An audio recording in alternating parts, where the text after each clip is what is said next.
Hi, everyone. We are live on the Summit group, and this is Janet Brent. I have here again Jag Sandhu. Hi guys. Hi guys, welcome. High Priestess. And then Lucia Hoxha, who's a fertility mindset coach. And this is going to be her talk and interview today. Her talk is about the greatest things happen when you surrender to life. So I will leave both of you to it. Thanks, Janet. Thank you, Janet. Thank you very much. Thanks for introduction, Janet. And welcome everyone. And thank you, Jack, for joining me. You're welcome. I'm so excited, guys. You're joining this live because today we are going to be talking about surrendering and its power. And we will give a lot of examples, I guess, about how it worked in our lives and what does it actually mean to surrender? I think maybe 20 years ago, if someone said surrender, I would probably think of a war and, like those people who lost. It was like, surrender, like there was someone who is winning, someone who is losing, and those one who are losing, they are the ones who surrendered. But today we are going to be talking about concept of surrender from very new perspective. So what does it actually mean to surrender as such in the world of holistic science, if you like, or personal development as such?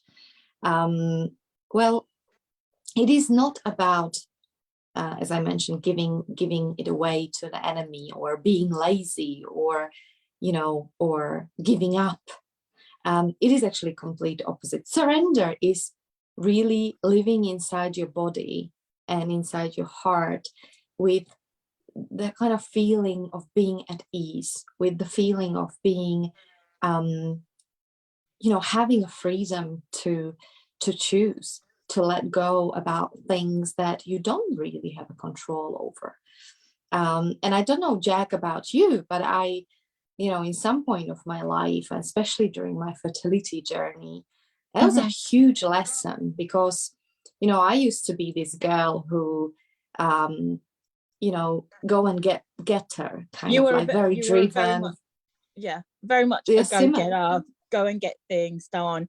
I think in the society that we live in now, as a whole, we have been living more in the masculine energy than in the feminine energy, because we've been taught that if we want something, we've got to go and get it. And we've always been on the go constantly. We've never taken a step back to reflect and decide what we should do. We just go on impulse or gut instinct, for example.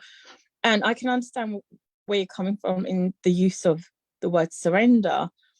I think people have had different understandings of it, meanings of it. Obviously, like you said at the beginning, generally we would have thought of it during a fight. You surrender because you can't take any more, or in that concept. But in the same context, in a different way, people would be like, if they're battling something, for example, if someone got ill, they would surrender to their faith, but whereas they wouldn't surrender to anybody else if they had a disagreement or an argument, but I think because you've gone through that journey, you learnt to surrender instead of clutching at straws for your desire. I think like masculine energy, masculine and feminine is equally important. However, for us women, we too much of masculine can cause exhaustion, damage, and that kind of sense of feeling like life is really hard. And that's when we are pushing, striving, trying. And if I'm very honest, I've been used to do that so much, you know, since I was at school. Like we've been, like you said, Jack, like we've been taught to, you know, have a good marks, you know, then get the good grades and, you know, then get the job. Like you had to use that, you know. Obviously we had to, and I understand, like you said, both the masculine and the feminine energy are important, but we've never been taught that. So now a lot of us, especially in the last few years, recent years, I would say, where we're becoming more self-aware, especially in the last 10 years or so, we're learning to balance the masculine and the feminine energies out, and we're learning to become more aware of what we actually need and less of what we don't. So everything is falling by the wayside, and we know when to let go or surrender, as you say.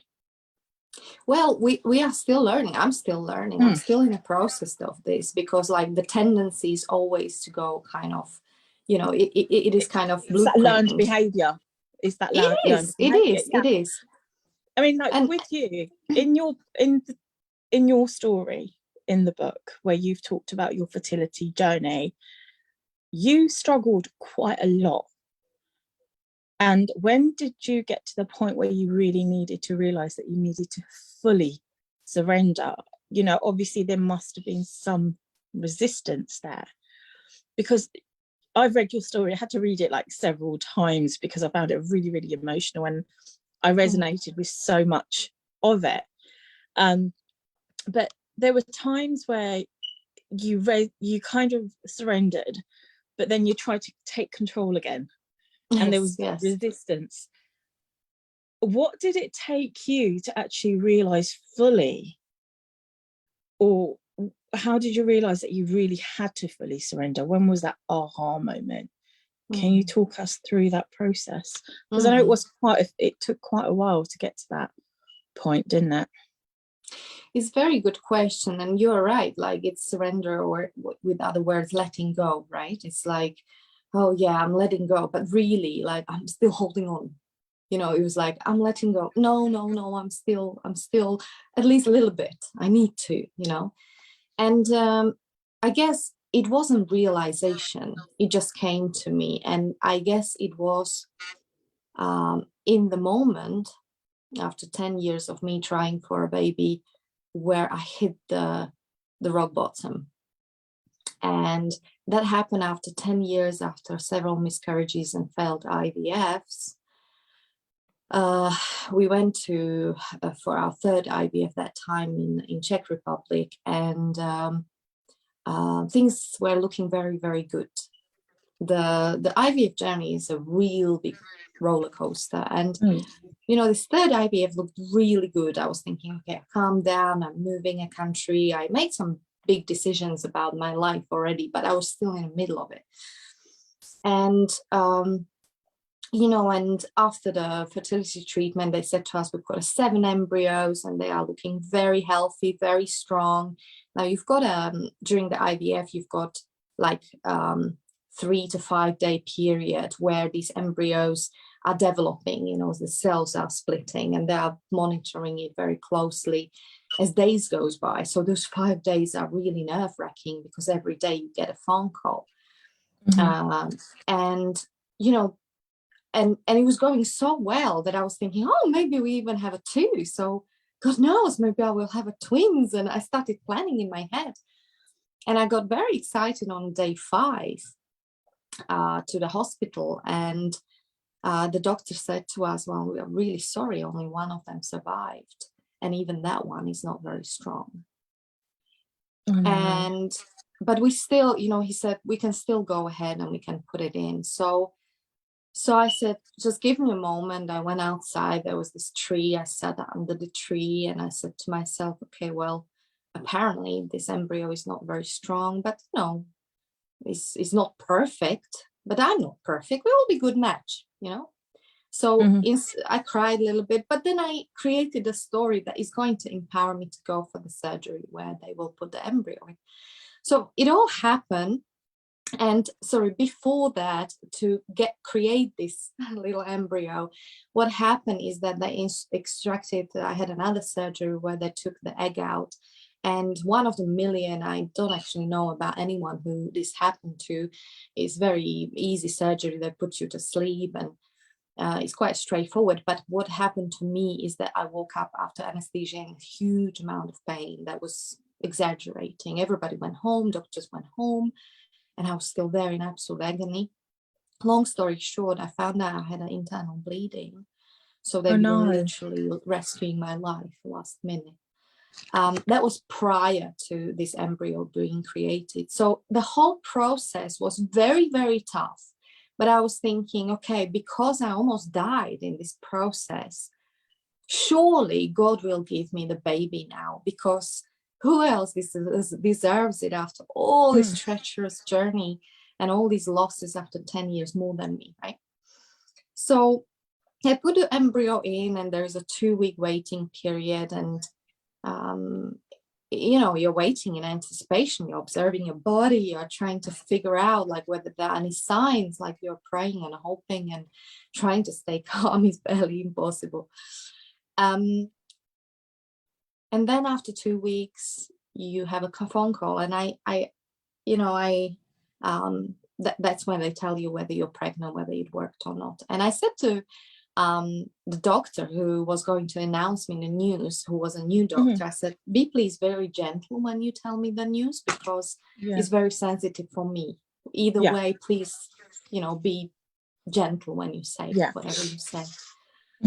And so I this time I wanted to be alone. So I was with my sister. She lives in a small village. I went on the top of the hill. There's a little graveyard and literally no one there. And I made a phone call, and the doctor forgot about what I told him. And he said, hey, CG0, it's not, I'm sorry, you're not pregnant. And it's not even 0.1, it's just 0. Oh no. And I didn't hear the rest. And I think in that moment, I think I just said thank you. I hung up the phone, I dropped the phone, and I broke down. I broke down like I probably never broke down in my life. There was no tears, there was screaming, and there was this silence. And then I walked in the middle of these graveyards, and I lied down and I closed my eyes, and I had no energy to cry. I just prayed to God to take me. I closed my eyes, and there was nothing beyond that for me in that moment. And it was quiet, and I don't know actually how long I was there. I remember my sister eventually found me, and she took me over her shoulder and she took me home. And it was several days I was just sitting there, feeling completely numb, looking at one that spot. shock. And it was being in shock, and like it's almost like your dreams being dashed completely, that there's no solution whatsoever. Completely, like I knew that was my last chance. Last chance. That was that there was nothing beyond that. That was not. I couldn't. I had no physically, mentally, emotionally. I had nothing left. You just were completely drained. Completely. Yeah. And my husband got it, and he said to me, "It's okay, baby. It's okay. I know. We don't have to do this. It's fine. It's fine." He was very supportive. So anyway, like I think to your question, like that was the moment. It wasn't realization. It was what actually just happened, because and I guess it happened because I had no other option, Jack. I had no more energy to fight. I was fighting for 10 years. It was every day, every minute, I was doing everything I possibly could, and it didn't work. So what do you do? Well, if what you done didn't work, then what's the point? Anyway, so it just came to me naturally. So I guess to your question, when surrender happened, I mean, there are different forms of surrender. This is of just course one there of are them. yeah, no, like I said, everyone's got their own version of surrender. So some people may be sitting there and getting their aha moment, but I mean, like with you, like when I was going through my illness with my psoriasis, where I was completely like covered, I couldn't take the pain anymore, and that was my rock bottom, where I was just like, I don't want to go for the treatment anymore, I'll try something else, even though I didn't want to try something else because, you know, medication, side effects, etc., you know. But that was my rock bottom moment, and I just surrendered, just like you surrendered at that time. When you're in that place of numbness, you feel nothing, and then it's a case of, I don't know about you, but when I've hit rock bottom previously, in whatever situation or circumstance it could be, I've just given myself time to process things. And with me personally, I probably shut myself off from everybody. I don't talk to anybody. But how did you take those steps to kind of get to a place where you started to feel again? I wanted to shut myself down, but I remember the same evening I had a coaching client. Can you believe it? I was still coaching on the same day when this news, and it's extraordinary, because now looking back, like, how did I generate myself for other? But I have this capacity out of love, you know, I generated myself, and I remember I had a hugely powerful session that time. Yeah. But then I went back to my bereavement, because really that's what it was. Of course, yeah. I always say it's almost like no matter how much you've got going on around you, when it comes to others, we put this mask on, or as I say, we kind of go into zombie mode. We start operating as if everything's okay, but when we're on our own, you know what, Jack? It wasn't even mask for me. I just use all the emotions to empower me to make a difference, at least for someone else. You know, I didn't suppress anything. I just parked myself for 1 hour, and I actually had immense power. And paradoxically, that actually kept me going, like being there for other people. At the same time, I took a space to be there for myself. And, you know, I think eventually this surrender actually started bringing me immense sense of peace that I didn't have for many, many years. Like just this emptiness, but in a positive way, just this nothingness, you know. There was nowhere to go, nowhere to call other than my work commitments, but you know, there was nowhere to get to. It was just this space. And then I remember I was sitting in this garden, my sister's garden, and what actually the only thing what was helping me was being in nature.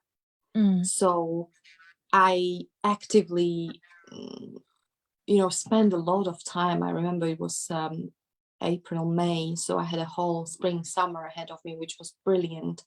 And I spent most of the time just walking, wandering, crying, screaming in the forest, you know, like being in nature. And what fascinated me was simplicity. Yeah. You know, I needed to get to see, you know, like simplicity of life, you know, and nature was helping me in that, because when I started focusing on, you know, little things like, I don't know, like the birds communicating on a tree, or how they're having a bath in a puddle, or, you know, like little things.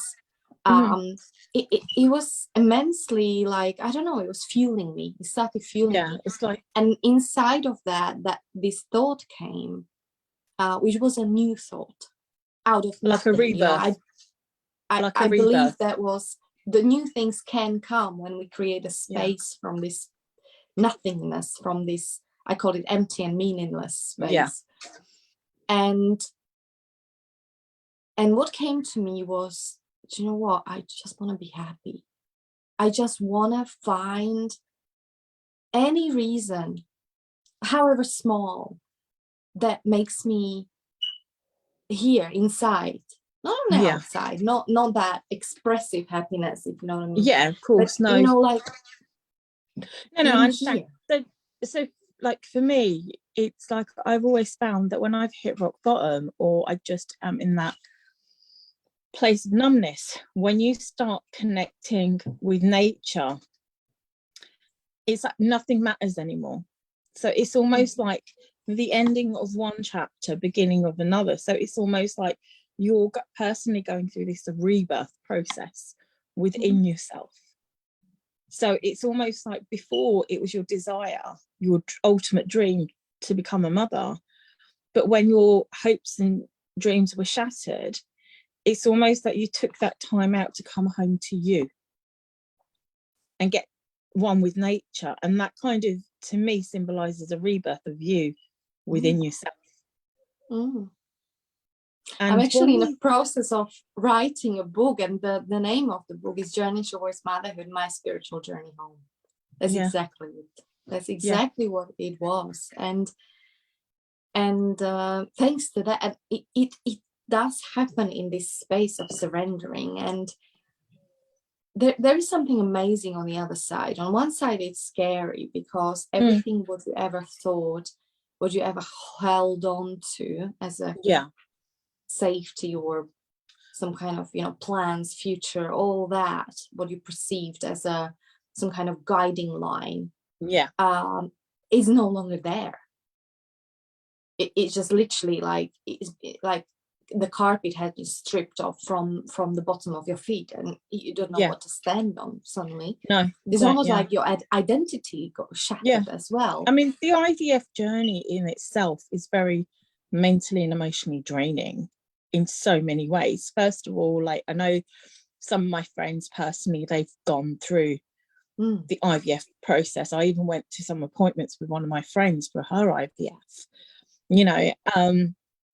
and just watching her go through the tests, the medication. Me personally, I'm like standing there with an injection in my hand, having to inject her in her back. It's a very emotional time. But the fact that how many times you went for IVF? Like 3 times, four times? Yeah. Yeah. And like when you didn't get pregnant or you had those miscarriages, the toll that it must have taken on your, not just your body, but mentally and emotionally, especially you, it must have like drained you completely.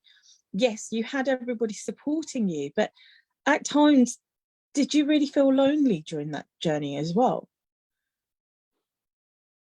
It was special kind of loneliness, the kind that you can't describe, because it's like, if you never went, God forbid, or anybody through cancer, I can't talk with it about it. Thank God. I mean, everybody's experience is unique, but like it's for you, did you find it lonely at times when nobody understood your desires, like, for example, friends and stuff? Because I know, like, some people do have this tendency sometimes to make flippant comments, not in a horrible way, but they try to be like reassuring you that everything's going to be okay, everything's going to be all right. But at the same time, did it make you feel lonely because they didn't fully understand what you were going through?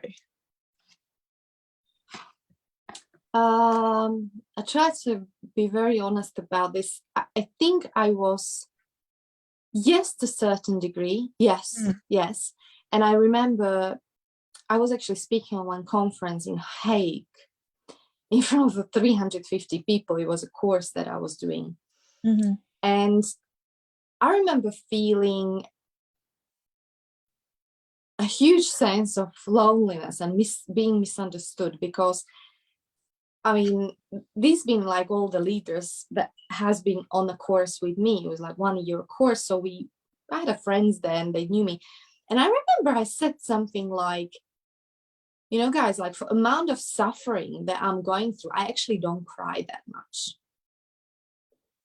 And I remember on every single course I was crying, but I was only crying on those courses because I gave myself permission so they actually saw me crying all the time. So for them it was like, and imagine, Jag, like 350 people, they've been laughing so much when I said that. not in Yeah. a bad way, not in a bad way. Now I can see how funny it was, because I was crying so much. They used to call me water goddess. Oh God. I cried The so water's much. I corrupt, was someone who yeah. didn't hide emotions.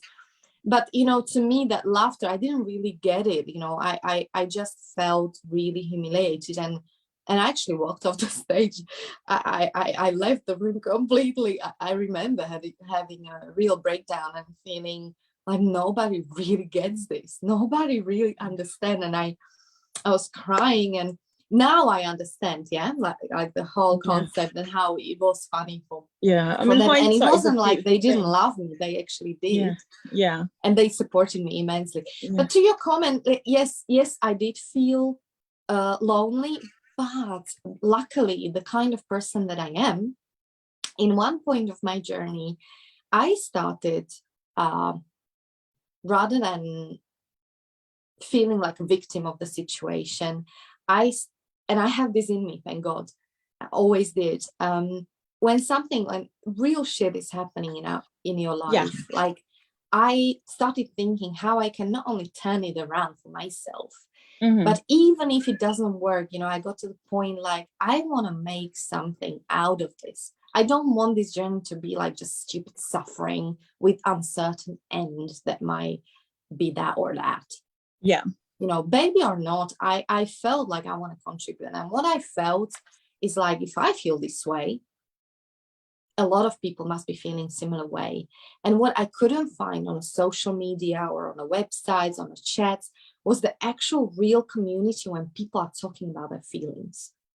Like, I could find support groups, but all they've been talking about was type of vitamins to take, and is this 2 stripes or 1 stripe, or like, there was no real authentic, I wanted to hear someone who went through it, and I couldn't find it. So I started doing it myself. So I set up the Facebook group, and I started recording Facebook Live every single day, talking very authentically about what I'm going through and my emotions, and injecting myself on the camera like crazy woman, even like revealing tests.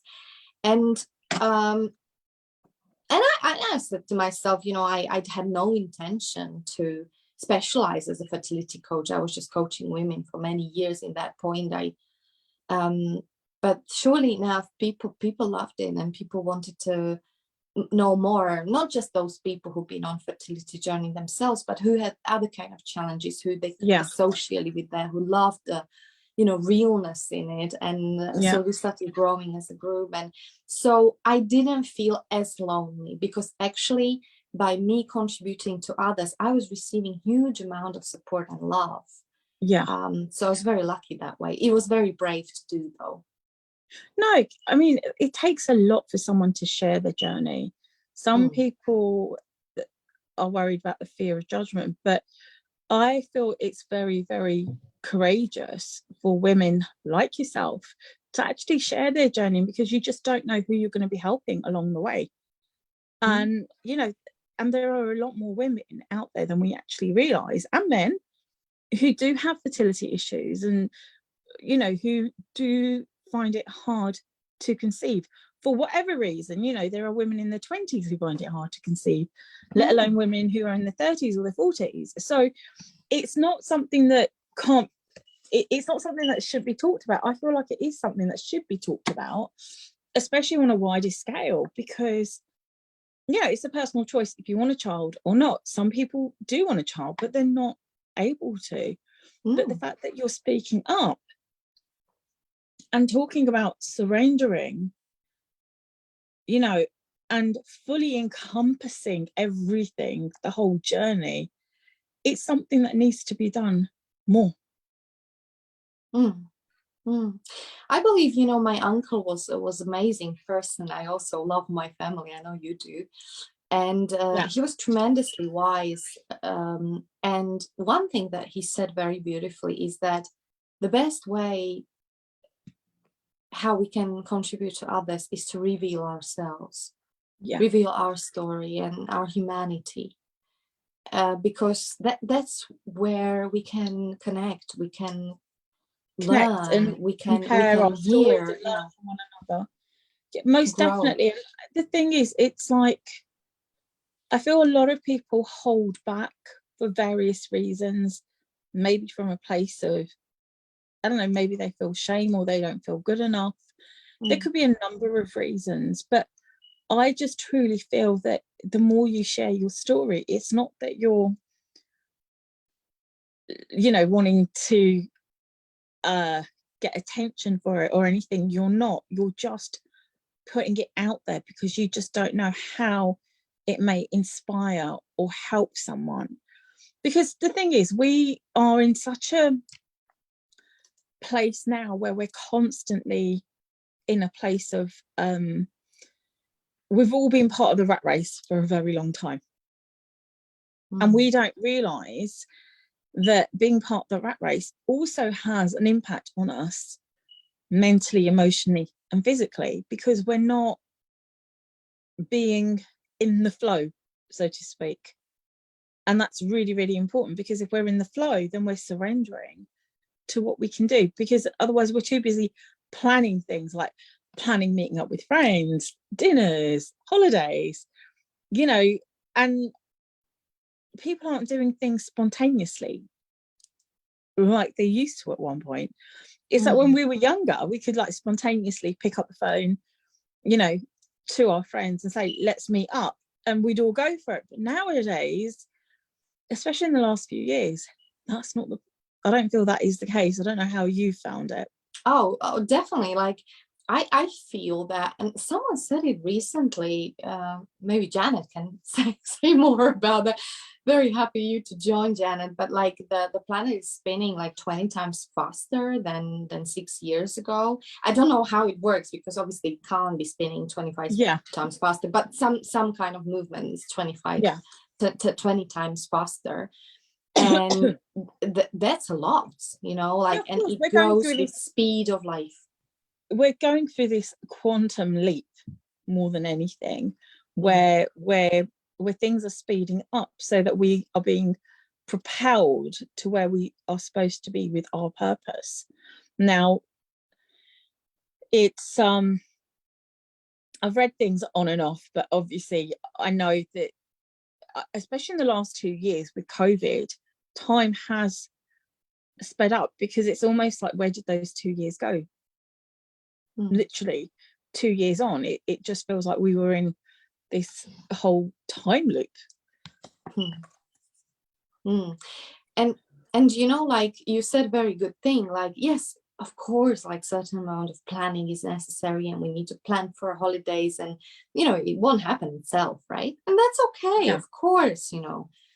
But there's very, like, inside of all that planning, inside of all that, what we are doing in terms of action, taking actions, going forward, it's so important to pause, to stop, and to see whether we are actually going right direction. It's like a very good metaphor for it. Like, you know, when you imagine climbing a ladder, like, is that ladder leaning towards the right wall?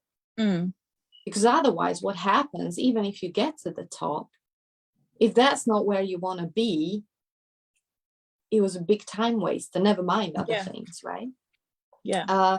So it's so important, you know. Surrendering is very closely connected with self-awareness as well, because in a space of surrender, you slow down the time slows down, and the clarity comes in, and you know, there's whole scope of things that are happening at the same time when we you know, surrender and let go. And I think it's very, very necessary, because and especially if you guys are watching us and you have any area of your life when you feel like you really, really want it and it's just not happening.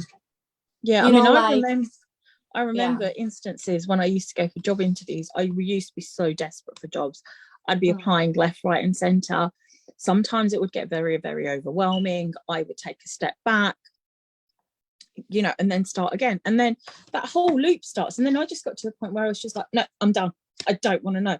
And that's when the job interviews started coming in and the job offers came in as well. So it's almost like everyone has got a story of surrender in different aspects. But I remember, I completely remember when I used to apply for jobs, you know, it was so mentally and emotionally draining. It's just like, how hard can it be to find a job? You know, especially with what my experience had been and everything. But it was very, very disheartening as well, because you get to a point, it's like, I'm putting all the effort in, but nothing's happening. Yes. So at that point, when you do get to that point of disheartenment, or you hit your own version of rock bottom, all you do is surrender. And then, it's hard, because the more you want or need that thing, the harder it is to let go. And sometimes it doesn't happen, and then you get to a point where you're just so frustrated. And like you said, when you'd like cried, or you just like kind of got so tired and you just collapsed in the graveyard. It happens, and it's just so tiring. You know, so I just feel like people need to learn to be able to surrender more freely. So if you were to give people tips on surrendering, what would your tips be? I would just say, well, people don't need to do anything, but I would love people to know more about this, to explore more for themselves. You know, hopefully those who are watching, there is something going on, how they can relate to whatever we are sharing to their lives, because that's the real value. It's not about us saying tips, or, you know, we don't know anymore, or we are not better of course not, than anyone else. But, you know, like, I guess if I would say, like, if you have an area, I'm speaking to general, like everyone, if you have area of your life where you feel is like uphill struggle, you know, like I always imagine that little bug that is, how it's called, I don't know in English, but there is a little bug that's got like this big ball of poo, and is pushing it up the hill. I don't know. But, you know, I've never like, heard of that one before. Anyway, and obviously it's like huge, because this little ball of poo is like, you know, 4 times bigger his size, right? So it's like he's putting all the energy and he's up the hill, you know, and he's you know, like, he's barely moving, like, just steadily, but he's in this stress that any moment, if he doesn't put 140% of his strength and power into pushing this ball up, if he just pause and stop, you know, his mindset, stop for a little while, this whole pile of shit will run over him. It's over, you know. So, and sometimes, I know it's funny, but in some ways, and a lot of my clients, not just fertility clients, my other ladies as well, you know, it feels like that, whether it's whatever they are dealing with, you know, it's like, it's just like hard work. So if you have area of your life where you feel like it's really hard work, it is not supposed to be that way. Whether it's we are talking about relationships, or whether we are talking about fertility, whether we are talking about a job, you know, that drains you and makes you exhausted, and you come back home and you close the door and you don't want to know. You know, in different areas of your life, if you have this experience, it's very, very healthy to look at what is really going on. Because there will be something off. There will be something inauthentic that you are not, maybe in this point, ready to admit. And unless you really genuinely look, and that's why us coaches are so, you know, therapists, all the people who are doing wonderful, like really quality professional work of it, you know, it's immensely valuable, because us as a human beings, we barely come across anything new in our own head. It's the same thoughts, same ideas, you know, it's just like this circle. So that's why it's so great to have a coach or some kind of support, as someone who is going to, you know, challenge you, take you out of your usual comfort zone. comfort zone and Yeah. start exploring. And it doesn't have to, I know, like even yesterday I was laughing because people with me cry a lot, but I'm genuinely happy when that happens, because Yeah. we are going deep. We touch something that essentially has got opportunities to be transformed, and there's something immensely amazing on the other side. And the kind of freedom is something that I wish for everyone to experience. So I guess, the tips are, first recognize what is area of your life that is not really working or not working the way you would like. So what are your dreams, what you are not admitting to yourself? And then, when you're ready, like, be brave enough to really look and allow yourself to be supported, guided, and have a faith and trust in yourself, in the universe, and in the process of it. Yeah. And find someone who you really resonate with, who really feel like you can step on this journey and maybe even jump off the cliff if needed, because sometimes that's what's needed.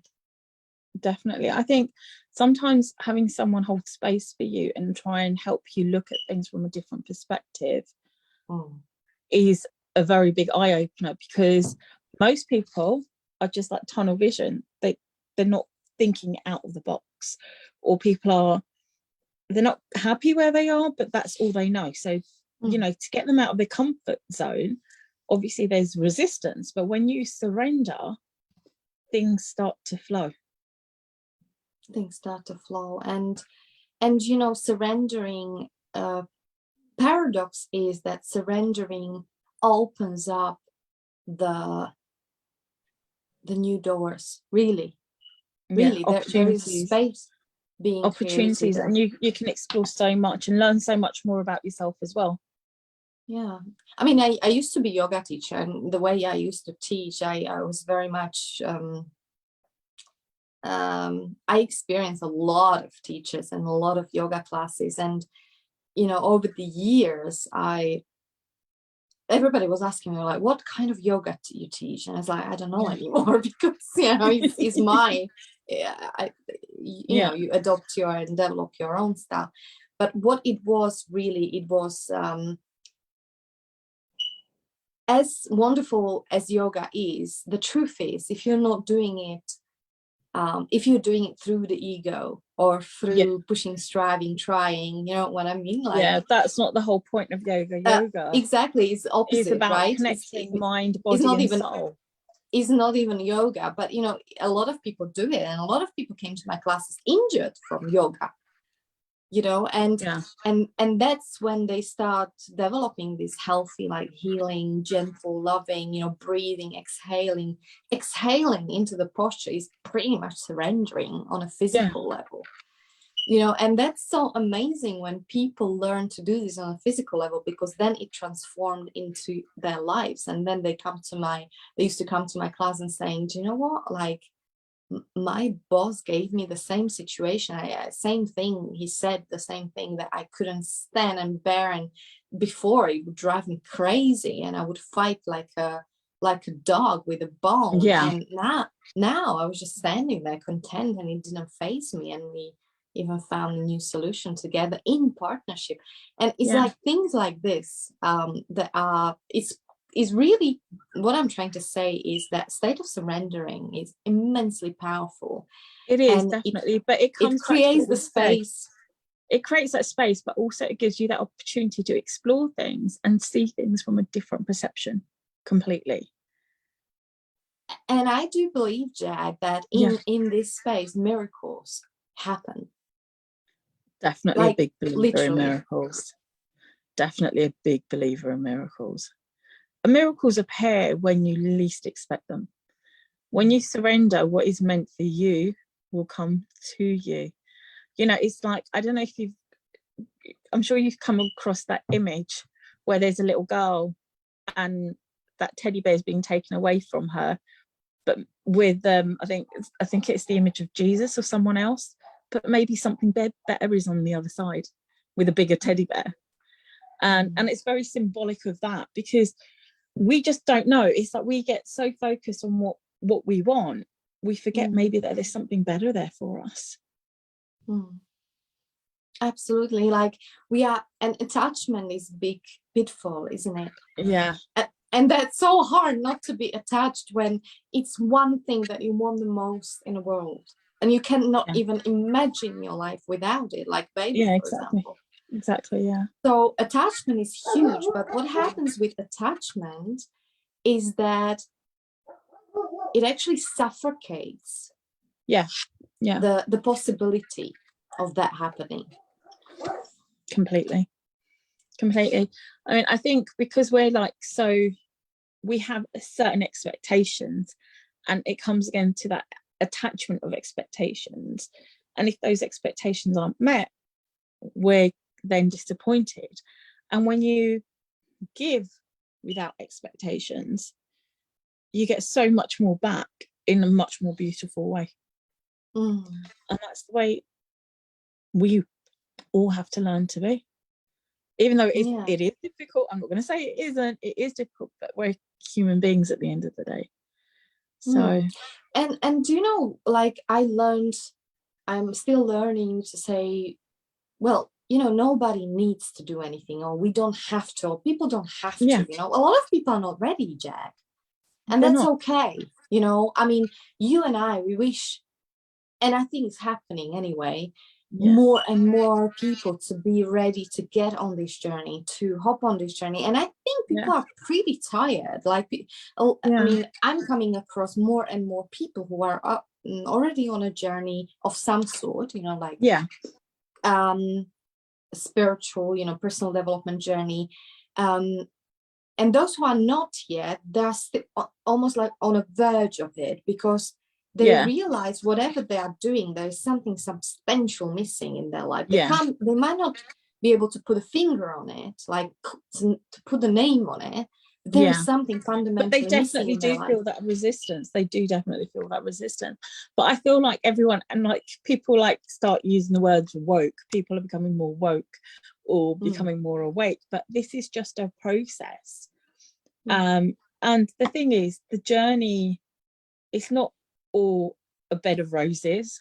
It's not, you know, we have to go through the dark times to get to the better times, basically, just like you did, and even I did. And they're like people, all the other gorgeous ladies who've written in the book about their journeys, they've gone through that difficult period, how they fought through and how they surrendered and how they won at the end. And I know this is and these are just 10 stories of us in Birth Volume 3, but there are so many other women who are going through that, and men who are going through their own journeys, you know, and coming through at the other end in a more empowered version of themselves. And that's where the beauty of surrendering lies, because when you surrender, you become more empowered in a much more beautiful way than you actually wouldn't imagine. And it's quite funny, like we kind of build some kind of friendships, right? Like co-authors of this book, and we read each other's stories, and it's amazing because I read your story and I'm thinking, oh my God, like how strong she must have been, like how amazing, like that. And then you say the same about me. It's like, really? Yeah. Like, because when you're in it, you don't realize. You just have to, right? It comes back to like when you got the group together and you started putting your story out. It's like you've inspired so many people in the last 10 years or so in your work. Obviously, I know that you started off as a life coach, and then because of your experience, you became a fertility coach, and then obviously you have inspired so many women during that time, and it's amazing. And you will continue to do so in so many different ways. But it's a journey that needs to continue. So needs to continue. And you know what I'm pleased about, Jack, is that I was just talking about this like with my friend the other day, is that I'm big ambassador to, you know, of this whole concept of, you know, harmony, you know, creating and co-creating harmony in all areas of our lives during the fertility journey and even before women become mothers. Because a lot of times it's about women thinking there's something wrong with my body and I should be taking more folic acid, or like they're trying to fix themselves, like there is something wrong with them. And I'm not saying, it's important to, like to cooperate with doctors and medical if it comes to it. And it is very valid, right? But a lot of people still don't see the potential of the mind that is actually 85% of the success on this journey. No, of course it is. I mean, I have worked with a friend of mine, and he's a practitioner in metamedicine. And the thing is, we can actually heal our bodies, but because we've kind of, you could say, switched off, I want to use the word switched off, and we've become so reliant on conventional medicine or anything else, we kind of forget that it's all in the mind. It is in the mind. And we don't know what form of trauma can be impacting us or something else. It's like when we spoke yesterday about ancestral healing, we don't know if we're carrying someone else's trauma, someone else's burden that is making us feel like this. Or could it be that somebody else has said something and we're feeling like this? That you're being made to feel that you're inadequate. It's not. But I think, like, you don't deserve baby. How many women, like, they're dreaming about baby, but deep inside, they are really not feeling worthy of this gift. And it's not on the surface. You don't see it. Other people don't see it, but it is actually what is in a way. I mean, I've got so many stories. It's so much internally. Until we don't address the internal aspect, our thoughts, our feelings, you're going to be stuck in that loop, But I just feel that if you are in that right frame of mind, anything is possible. When you surrender, everything comes together. Absolutely. Jag, I'm so happy we are here sharing about what I call things that matter. And guys, please comment on, what did you get from this stream? What resonated with you? Even like if you don't feel comfortable talking in comments, like maybe send me even personal message or to Jag, or ask any questions. Like, I would love to hear, what did you get for yourself? What was, sometimes it's one sentence, right, that carries on, like even like what you remember subconsciously, and it serves you later on. Like, so I love what we do. I think it's very important. I'm very, very happy that is more and more of us, like a lot of people who I used to coach 15, 20 years ago are now successful coaches, which is amazing to see. They got inspired, and is fantastic. I think it's very needed, and I believe it will be needed more and more. So very happy to co-create all this, summit and the book, and it's wonderful that we can be supporting one another and creating something wonderful out there. And I believe that this life also been big contribution to people watching, listening. So I'm just going to slowly wrap up. Any words, Jag, how was it for you, or what are you present to right now? What would you like to say? With me personally, I've surrendered so much. Especially in the last few years, especially since COVID, I'm completely surrendered. Not to say that I don't like plan things, I do, but it's almost like I'm really more in the moment. I just surrender, and when I get those aha moments, that moments of inspiration, that's when I take action. So it's more about, like you said, it's getting in tune with yourself, figuring out who you are. It's like kind of rather cliche. You've got to find yourself again, because we've been programmed in so many different ways, either to be part of the rat race or go and do something else. But when you truly surrender and you start reconnecting with yourself, you find a completely different aspect of yourself. And not only that, you discover what you can really do, because I feel like sometimes we limit ourselves way too much. Mm, mm. You know, one of my favorite things is one of the exercises I give to my clients, where it's very, very deep, very strong, and they literally, you know, they're falling in love with themselves, like Yeah. profoundly. And sometimes very often they leave me a message, and you know, I hear this sobbing on a phone, and it's the most beautiful thing, because it is the cry, but is the kind that they are being so moved, Yeah. seeing themselves for the first time in their life for who they really are, or at least much, much closer Yeah. they are now. You Than could say that where they're fully acknowledging themselves and not seeing themselves from a limited mindset. Yeah, yeah. And I remember when that happened to me, it was like I was very moved, and I think state of surrendering, or part of it is, I think the world would be so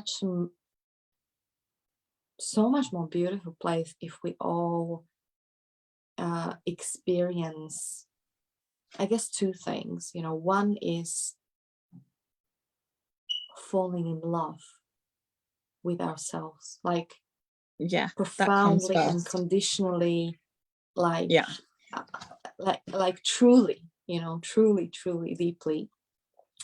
And experience of us at the same time, and it goes hand in hand, being this part of the global, universal, higher than ourselves, but being integral part of it. You know, Yeah, if we definitely. all can have at least one powerful experience of that, I believe that transforms our lives, and that will impact, you know, lives of generations for us to come, and all of us, you know, vibration of the earth. Like, we can talk about it forever. So I'm going to stop here. Jenna, do you want to add anything else? I know you've been very quiet, you're just kind of like hosting quietly, but I want to give you a little space in case you want to hop on and you're still here with us. Just listening in and just being behind the scenes. I love this conversation. Thank you so much for contributing. Thank you. Thank you for hosting and creating all this summit. Thank you, all of you guys who've been part of this project. We have lots more fantastic interviews coming up, so watch this space. And thank you for your love and for who you are, because the chances are you watching us is no coincidence. So and it tells me a lot about who you are already. So if you're watching, if you joined us, thank you for who you are, and you know, not just for the world as well, I guess, because there are chances that you are well on your journey already. Thank you, guys. Have a most wonderful evening, and I'd like to see you all soon on the other lives as well. We will see you all soon on the other lives as well, and speak soon to all of you. Take care. Bye. Bye.